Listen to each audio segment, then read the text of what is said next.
ఏపీలోని ప్రధాన political parties అన్ని కూడా వైజాగ్ మీదే పూర్తి ఫోకస్తో పనిచేస్తున్నాయి.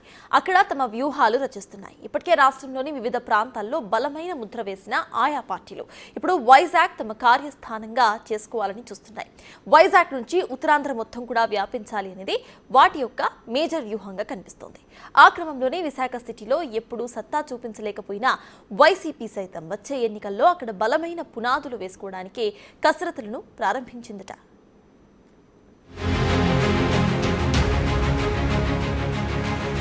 రాయలసీమ జిల్లాల్లో గత ఎన్నికల్లో అంతో ఇంతో బలం చాటుకున్న వైసీపీ అమరావతి రాజధాని ప్రాంతంలో మాత్రం బాగా దెబ్బతింది. 3 రాజధానుల బిల్ తేవటం, అమరావతి రైతులపై నిర్బంధం వంటివి ఆ ప్రాంత ప్రజలు వైసీపీకి దూరం జరిగేలా చేశాయి. ఇప్పటికీ అమరావతిపై వైసీపీ స్టాండ్ ఏంటి అనేది కింది స్థాయి నేతలకు అర్థం కావటం లేదట. వైజాగ్ ను తమ కార్యక్రమాలకు వేదికగా చేసుకోవాలని ఆ పార్టీ తీవ్రంగా ప్రయత్నించింది. తాము అధికారంలో ఉన్న 5 ఏళ్లు వైజాగ్ ను ఎగ్జిక్యూటివ్ క్యాపిటల్ గా ప్రకటించి అక్కడి నుంచే పాలన అంటూ హడావిడి చేసింది.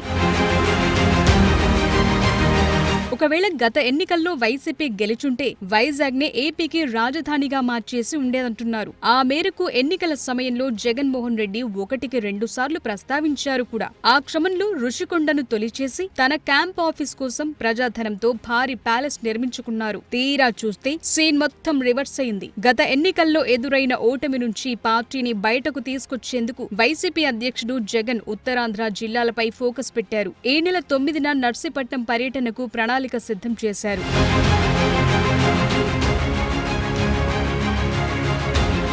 2019-24 మధ్య అటు పార్టీ పరంగా ఇటు అధికారంలో ఉన్నప్పుడు ప్రభుత్వ పరంగా తీసుకున్న నిర్ణయాలు, నేతలు వ్యవహరించిన తీరు ఉత్తరాంధ్రలో వైసీపీని చావుదెబ్బ కొట్టాయి. 2024 ఎన్నికల తరువాత సైలెంట్ గా ఉన్న వైసీపీ ఈ మధ్య మళ్లీ దూకుడు పెంచుతోంది. బొత్స సత్యనారాయణ, గుడివాడ అమర్నాథ్ లాంటి మాజీ మంత్రులు విశాఖ నుంచి ప్రస్తుత ప్రభుత్వంపై ఎదురుదాడి మొదలుపెట్టారు. ఎలాగైనా ఉత్తరాంధ్రలో మళ్లీ బలపడాలని వైసీపీ కార్యాచరణ మొదలుపెట్టినట్లు కనిపిస్తోంది. రాయలసీమలో తాము బలంగా ఉన్నామని భావిస్తున్న వైసీపీ ఉత్తరాంధ్రలో కూడా బలపడితే తమకు ఎదురుండదని లెక్కలేసుకుంటోందట.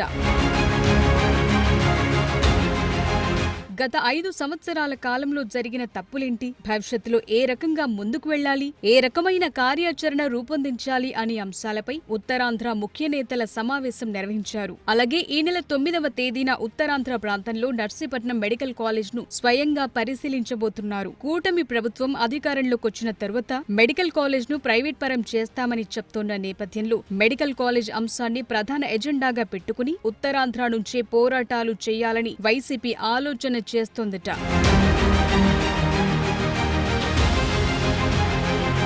ఓటమి తరువాత డీలా పడిన పార్టీని మరింత యాక్టివ్ చేసేలా జగన్ కార్యాచరణ రూపొందిస్తున్నారు. ఇప్పటికే వైజాగ్ స్టీల్ ప్లాంట్ ప్రైవేటీకరణ అంశంపై కూటమి ప్రభుత్వాన్ని ఇరుకున పెట్టే విధంగా, అలాగే కార్మికుల పక్షాన నిలబడే ప్రయత్నాలు చేస్తోంది fan party. Visakha steel plant ప్రైవేటీకరణ జరిగే ప్రసక్తే లేదని కూటమి ప్రభుత్వంలోని నేతలు చెప్తున్నప్పటికీ పరిశ్రమల్లో జరుగుతోన్న పరిణామాలపై కార్మికులతో కలిసి పోరాటాలు చేసేలా అడుగులు వేస్తోంది వైసీపీ. దీంతో పాటు విశాఖలో పరిశ్రమలకు కేటాయిస్తోన్న భూముల విషయంలోనే ఆందోళన చేస్తోన్న పరిస్థితి.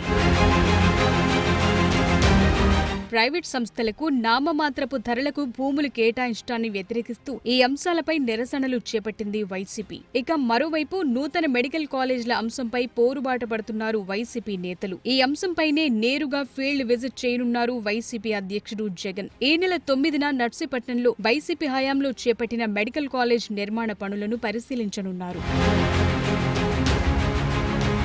ఓవైపు పార్టీ పరంగా యాక్టివేట్ చేస్తూనే క్యాడర్ను మరింత బలోపేతం చేసేందుకు వ్యూహరచన చేస్తున్నారట జగన్. ఓటమి తరువాత ఫ్యాన్ పార్టీలోని కొందరు నేతలు పార్టీని వీడారు. జీవీఎంసీ మేయర్ స్థానాన్ని కూడా వైసీపీ పార్టీ ఫిరాయింపులతో కోల్పోయింది. దీంతో పార్టీ మరింత బలహీనమైందనే టాక్ పొలిటికల్ సర్కిల్స్ లో నడుస్తోంది. దాంతోపాటు ఉమ్మడి జిల్లాల్లో చాలా మంది నాయకులు ఇంకా యాక్టివ్ గా కార్యక్రమాలు నిర్వహించడం లేదు. వేటిని సరిచేస్తే కానీ పార్టీ మళ్లీ పుంజుకోదనే చర్చ పార్టీ నేతల్లో ఉందట.